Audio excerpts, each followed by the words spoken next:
Bura idman zalı deyil. Bura onun öz iblislərini zəncirlədiyi qəfəsdir. Gözlərini bərəldib baxma. Gördüyün şey insan bədəni deyil, saf qəzəb və poladın sintezidir. Bu yaşda, bu boyda bir canavarın IFBB səhnəsində nəhənglərin arasında necə təkəbbürlə dayandığını gördün?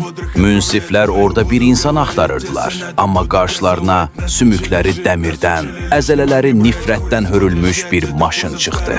Onun profilindəki God First yazısı sənə xoş niyyətli görünməsin. O, hər dəfə o ağır çəkilərin altında canını tapşıranda ruhunu cəhənnəmdən geri almaq üçün Allaha sığınır. O, zövqləri rədd etdi, rahatlığı öldürdü, gəncliyini o qaranlıq zallarda qurban verdi.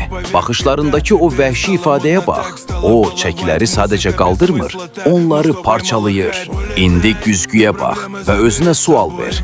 Sən daxilindəki o vəhşini oyatmağa hazırsan, yoxsa qurban kimi yaşamağa davam edəcəksən?